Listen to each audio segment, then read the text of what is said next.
Okay sir. அனைவருக்கும் வணக்கம். ஈன்ற பொழுதின் பெரிதுவக்கும் தன் மகனை சான்றோன் என கேட்ட தாய் என்பதற்கெனங்க நீங்கள் சான்றோனாக இருந்து உங்கள் தாயின் புன்முறுவலுக்கும் மகிழ்ச்சிக்கும் காரணமாக அமைய வாழ்த்தி என்னுடைய வகுப்பை ஆரம்பிக்கின்றேன். முந்தைய வகுப்பில் நாம் பார்த்தது என்னவென்றால் இண்டஸ் வேலி சிவிலைசேஷன் என்றால் என்ன, அதை பல காலத்தில் பல கட்டமாக நடந்த ஆய்வு முடிவுகள் என்ன தெரிவித்தன என்பதை பற்றி நாம் தெளிவாக பார்த்திருந்தோம். அது மட்டும் இல்லாமல் கரப்பாவில் அமைந்துள்ள நகரங்களான கரப்பா, மொஹஞ்சதாரோ, அதை ஒட்டியுள்ள லோத்தல், டோலவிரா, சர்கோட்டடா, அது மாதிரி ரோபார், சாங்குதாரோ, இந்த மாதிரி முக்கிய நகரங்களை பற்றி நாம் விரிவாக கண்டிருந்தோம். இன்றைய வகுப்பில் நாம் காண இருப்பது இண்டஸ் வேலி சிவிலைசேஷனை பற்றிய சில விஷயங்கள். அவற்றின் முக்கியமானது விவசாயம். இண்டஸ் வேலி சிவிலைசேஷனுடைய விவசாயம் மிகவும் சிறப்பாக நடைபெற்றது. அவர்கள் விவசாயத்தில் பயன்படுத்திய முறை கலப்பையை பயன்படுத்த அவங்களுக்கு தெரிந்திருந்தது. கலப்பையை பயன்படுத்த தெரிஞ்சிருந்தது. மாடுகள் அவர்களுக்கு மாடுகள் வளர்ப்பு, மாடுகளின் மேய்வை பற்றி தெரிந்திருந்தது. அது மட்டும் இல்லாமல் நாய் கூட அவங்க வளர்க்க தெரிந்திருந்தார்கள். அது மட்டும் இல்லாமல் பயிர்கள் விளைவிக்கின்ற போது அவர்கள் பயன்படுத்திய முறை இரும முறை. ஒரே பயிரை 2 முறை பயிரிட மாட்டாங்க. ஒரு பயிரை ஒரு வருஷத்துக்கு ஒரு பயிரை ஒரு முறை விளைவிச்சாங்க, இன்னொரு பயிரை இன்னொரு விளைவிப்பாங்க. ஓகேங்களா? அப்போ இரும முறை, பயிர் சுழற்சி முறை நம்ம சொல்கிறோம் இல்லையா, இப்போ அது மாதிரி அவங்க பயன்படுத்திய முறை இரும முறையை பயன்படுத்தினார்கள். எதில் அப்படின்னா விவசாயத்தில். இப்போ விவசாயத்தில் இரும முறையை பயன்படுத்தக்கூடிய முறையை பயன்படுத்தினாங்க. அவங்க என்னென்ன விளைவிச்சாங்க அப்படின்னா, அவங்க குறிப்பாக சொல்ல போனோம்னா அவங்களுக்கு திணை, பார்லி, கோதுமை போன்ற தானியங்களை விளைவிக்க தெரிந்திருந்தது என்பது நமக்கு ஆய்வு முடிவுகள் தெரிவிக்கின்றன. கடைசியாக அரிசியும் கூட விளைவித்ததற்கான சான்றுகள் நமக்கு டோலவிரா, லோத்தலில் கிடைச்சிருக்கு. டோலவிரா, லோத்தல் போன்ற பகுதிகளில் நமக்கு கிடைக்கப்பட்டிருக்கிறது என்பதுதான் உண்மை. இது விவசாயம் என்று கூறலாம். அதற்கடுத்ததாக வாணிபம் என்ற நோக்கி நாம் இதை பார்க்கின்ற பொழுது வாணிபம் மிகவும் சிறப்பாக நடைபெற்றது. வாணிபத்திற்கான நகரம் எந்த நகரம் என்று பார்த்தால் துறைமுக நகரம் என்று கூறக்கூடிய லோத்தல் என்று கூறலாம். லோத்தலில் இருந்து கப்பல் கட்டும் தளம் காணப்பட்டது என்று கூறினோம். அதுக்கு பேரு கூட டாக்யார்ட் என்று சொல்லக்கூடிய கப்பல் கட்டும் தளம் என்பதாக கூட நாம் படித்தோம். இந்த வாணிபம் எங்கு நடைபெற்றது என்று கேட்டால் சுமேரிய மற்றும் மெசபடோமிய பகுதிகளில் இந்த வாணிபம் சிறப்பாக நடைபெற்றது. ஏற்றுமதி என்று சொல்கின்ற பொழுது இவர்கள் தாமிரத்தால் ஆன மற்றும் மண்பாண்டங்களான டெரகோட்டா என்று சொல்லக்கூடிய சுடுமண் சிற்பங்களால் ஆன களிமண் பொம்மைகள், களிமண் சிற்பங்கள் என்று சொல்லக்கூடிய சில கலைநயம் கொண்ட பொருட்கள், கிளிகிழிப்பைகள் போன்ற பொருள்களை என்ன செஞ்சாங்க அப்படின்னா ஏற்றுமதி செஞ்சாங்க. தாமிரத்தால் ஆன எல்லா பொருள்களையும் அவங்க ஏற்றுமதி செஞ்சாங்க. அப்போ பருத்தினால் ஆன ஆடைகளை ஏற்றுமதி செஞ்சாங்க. பருத்தினால் ஆனக்கூடிய ஆடைகளுக்கு அவங்களுக்கு என்ன செஞ்சுச்சுன்னா நன்றாக பருத்தி விளைவிக்க தெரிந்தது. ஆகவே இண்டஸ் வேலி சிவிலைசேஷனுடைய மான்செஸ்டர் என்று கூட நாம் எவற்றை கூறினோம் என்றால் லோத்தலை கூறுகின்றோம். பருத்தினால் ஆன அந்த ஆடைகளை அவர்கள் என்ன பண்ணாங்க அப்படின்னா ஏற்றுமதி செஞ்சாங்க. அது மாதிரி நிக்கல் போன்ற தனிமங்களை இறக்குமதி செஞ்சாங்கன்னு சொல்றாங்க. இவங்களுக்கு ஒவ்வொரு இடத்துலையும் ஒரு ஸ்பெஷலான பொருட்கள் கிடைச்சது. ஃபார் எக்ஸாம்பிள் ரோரிசெட் என்று சொல்லக்கூடிய அந்த படிம பொருட்கள் எங்கே கிடைச்சு அப்படின்னா பாகிஸ்தானில் கிடைச்சிச்சு. ரோரிசெட் அப்படின்னு சொல்லப்படுது. ஜியோடைட் என்று சொல்லக்கூடிய அந்த சுண்ணாம்பு கல்லால் அந்த அரிய வகை கல் எங்கே கிடைச்சா அப்படின்னு கிடைச்சுன்னா அது தெற்கு ராஜஸ்தானில் அவங்களுக்கு கிடைக்கப்பட்டது. ரோரிசெட்ங்கிற ஜியோடைட் என்று சொல்லக்கூடிய அந்த பொருள் அழகாக கிடைத்தது. அது மட்டும் இல்லாமல் தாமிரம் அவங்களுக்கு கிடைத்தது. தாமிரம் எங்கே கிடைத்தது என்றால் அந்த வழக்கம் போல இப்போவும் அந்த சுரங்கம் காணப்படுகிறது. கேத்ரி என்ற தாமிர சுரங்கம் அவங்களுக்கு மிகவும் தாமிரத்தை அதிகமாக கொடுத்தது. அது இன்னும் பயன்பாட்டு உள்ளது என்பது நமக்கு குறிப்பிடத்தக்க ஒன்று.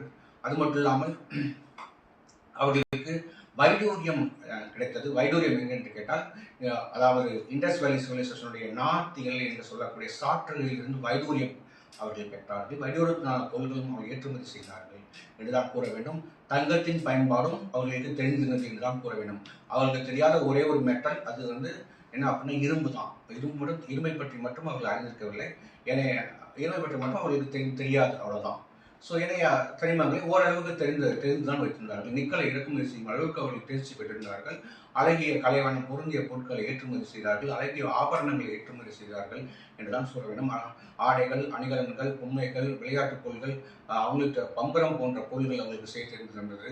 சதுரங்க காய்கள் போன்ற பொருள்களை அவர்கள் செய்தார்கள். அழகான பொருள்களை வரைய தெரிந்தது.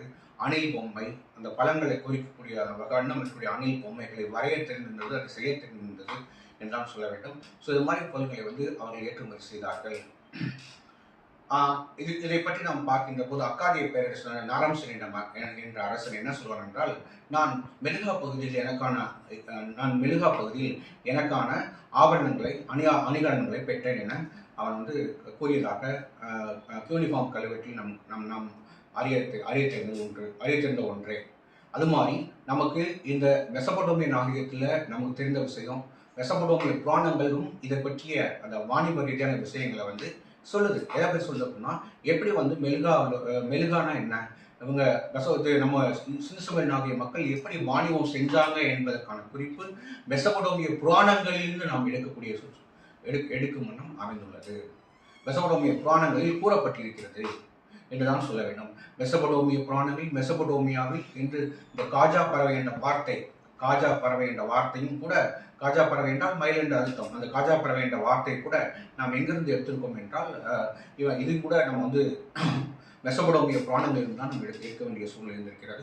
அவருடைய எழுத்து முறையை பற்றி நாம் பார்க்கின்ற போது ஆல்ரெடி நான் பேசியது போல் இது ஒரு பௌஸ்டோ பேட்டர்ன் முறை என்று சொல்லக்கூடிய, அதாவது நமக்கு இடதுபுறமிருந்து வலதுபுறமாக எழுதுவது போல் அவங்க வலதுபுறமிருந்து இடதுபுறமாகவும் அப்படி எழுதுவாங்க. இதுக்கு பேர் இந்த எழுத்து இந்த பேட்டர்னுக்கு பேர் பௌஸ்டோ பேட்டர்ன் முறை அப்படின்னு சொல்லுவாங்க.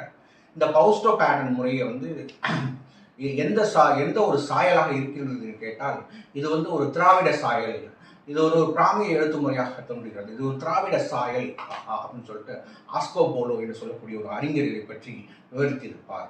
ஒரு திராவிட சாயலாக இருக்கின்றது இந்த எழுத்து முறை, தமிழ் எழுத்து முறையாக கூட இருக்கலாம் அப்படின்னு சொன்னாங்க.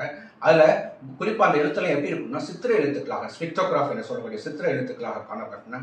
குறிப்பாக அவற்றில் மீன் போன்ற அந்த வடிவங்கள் காணப்பட்டது. ஆகவே இது நமக்கு தமிழ்நாட்டில் மூவேந்தர்களாகிய சேர சோழ பாண்டியர்களின் கொடி மீன் கொடி என்பது நீங்கள் அனைவரும் அறிந்த ஒன்றே. அந்த வகையில் அவர்கள் பயன்படுத்திய அந்த மீன் கொடியும் தமிழ்நாட்டுக்கும் அவங்களுக்கும் தொடர்பு இருந்திருக்குமோ என்று யூகிக்க நமக்கு வழிவகுக்கின்றது என்றுதான் நான் நினைக்கிறேன். மேலும் அவர்கள் 24 வகையான ஸ்பெக்ட்ரோகிராஃப் எழுத்துக்களை பெற்றிருந்தனர். அந்த எழுத்துக்களை ஒரு களிமண் அந்த பலகையில் அவர்கள் அத்தனை எழுத்துக்களையும் பொறிக்கப்பட்டிருந்தன அப்படின்னு தான் சொல்ல முடியும். அத்தனை எழுத்துக்களும் சித்திரை எழுத்துக்கள் என்றுதான் கூற முடியும். ஓகே, அத்தனை எழுத்துக்கள் சித்திரை எழுத்துக்கள். அவற்றின் எழுத்துக்கள் ஒன்றுதான் நம்ம அந்த மீன்கள் என்று சொல்லக்கூடிய மீன் வடிவ எழுத்தும் அது காணப்பட்டது. ஸோ அதை வைத்து நம்ம தொடர்புபடுத்துகிறோம். இந்தியாவில் உள்ள தென் தமிழகத்தில் உள்ள இந்த கீழை நாகரிகத்திற்கும் அவர்களுக்கும் தொடர்பு இருக்குமோ என்று அது நமக்கு இது ஒரு வகையில் புரிய வைக்கிறது என்றுதான் சொல்ல வேண்டும். அடுத்தபடியாக அவருடைய முக்கியமான சில ஒவ்வொரு ஊரில் காணப்பட்ட சில முக்கியமான விஷயங்கள் என்று பார்த்தால், நாம் கரப்பாவில் பார்க்கின்ற போது 6 தானிய கிடங்குகள் காணப்பட்டன. கரப்பாவில் என்ன காணப்பட்டன? 6 தானிய கிடங்குகள் காணப்பட்டன என்று கூற வேண்டும். கரப்பாவில் யோனி வடிவ சிவன் சிலை காணப்பட்டது. யோனி வடிவ சிவன் அந்த ஒரு இது காணப்பட்டது, சிவன் சீல் என்ற காணப்பட்டது என்றுதான் சொல்ல வேண்டும். யோனி வடிவ சிவன் சீல் காணப்பட்டது. தாமிரத்தில் ஆன ஒரு ஸ்கேல் ஒன்று கண்டெடுக்கப்பட்டது. எங்கிருந்து கரப்பாவிலிருந்து கண்டெடுக்கப்பட்டது என்றால் சொல்ல வேண்டும்.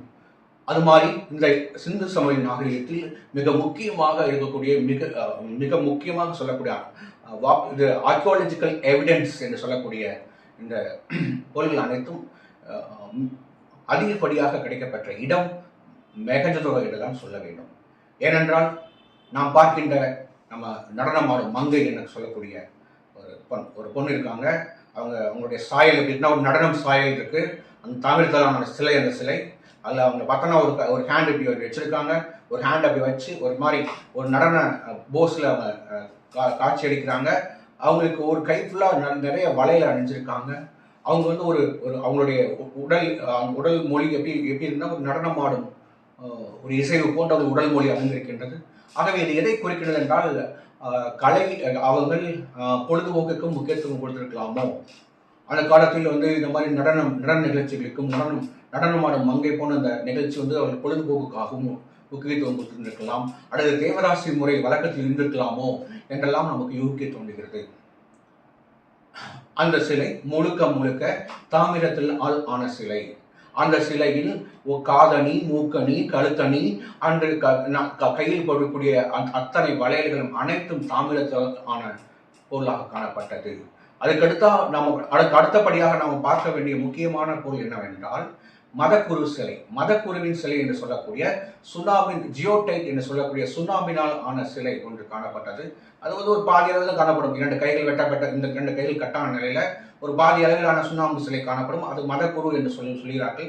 சில பேர் அந்த அந்த அந்த அந்த அந்த நகரத்தின் தலைவர் என்றும் சொல்கிறார்கள். சில பேர் அந்த